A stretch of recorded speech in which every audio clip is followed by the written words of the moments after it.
Hi friends, முட்டையில் சுக்கா செஞ்சுருக்கேன். எப்படி செய்கிறதுன்னு பார்க்கலாம். நம்மளுக்கு எவ்வளோ முட்டை வேணுமோ அந்தளவு முட்டை வேக வச்சு தோல் உரித்து சின்ன சின்ன பீஸாக கட் பண்ணி எடுத்துக்கலாம். முட்டையில் நம்ம சுக்கா செய்ய போகிறோம். பாத்திரத்தில் எண்ணெய் சேர்த்திக்கணும். எண்ணெய் சூடானதையும் கடுகு சேர்த்திக்கணும். கடுகு நல்லா பொரிஞ்சதையும் வெங்காயம், ஒரு கொத்து கருவேப்பிலை,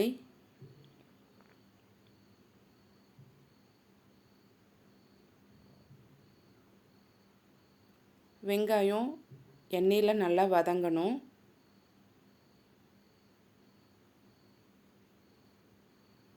இந்த டைமில் இஞ்சி பூண்டு பேஸ்ட்டு சேர்த்திக்கலாம்.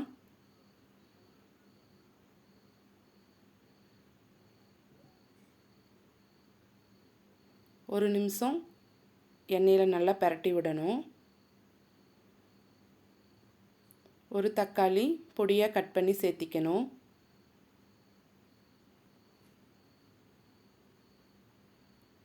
மசாலாவுக்கு தேவையான அளவு உப்பு சேர்த்திக்கணும்.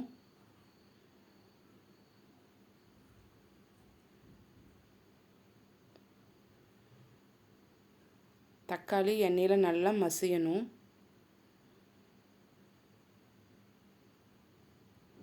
காஷ்மீர் மிளகாய்த்தூள் ஒரு ஸ்பூன் சேர்த்திக்கணும்.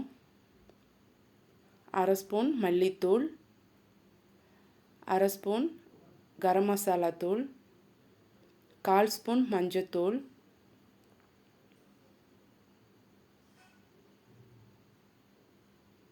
எண்ணெயில் பரட்டி விடணும்.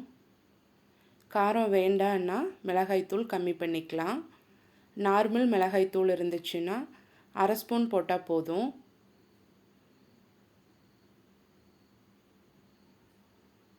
மசாலா பொடி வேக அரை டம்ளர் தண்ணி சேர்த்திக்கணும்.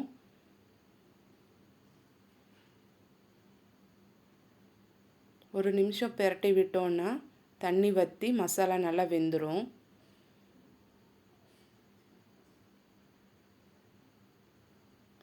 குருமிளகு பொடி அரை ஸ்பூன் சேர்த்திக்கணும். வேக வச்சு கட் பண்ணி வச்சுருக்கிற முட்டை சேர்த்திக்கலாம்.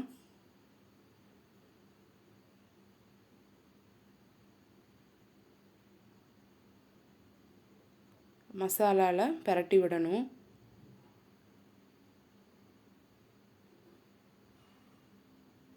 ஒரு முறை முட்டையில் இந்த மாதிரி சுக்கா செஞ்சு பாருங்கள், ரொம்ப நல்லாயிருக்கும்.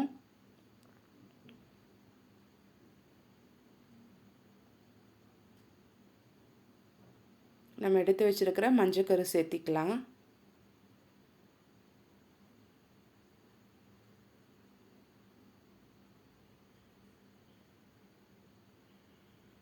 முட்டையில் சுக்கா செய்கிறது ரொம்ப ஈஸியாக 10 நிமிஷத்தில் செஞ்சிடலாம்.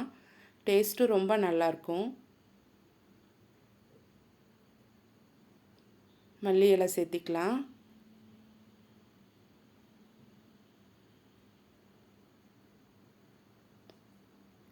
முட்டையில் சுக்கா சூப்பராக ரெடி ஆயிடுச்சு.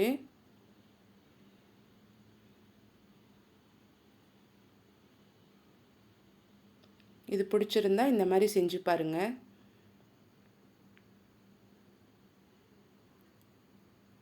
ரசம் சாம்பாருக்கு சைட் டிஷ்ஷாக ரொம்ப நல்லாயிருக்கும்.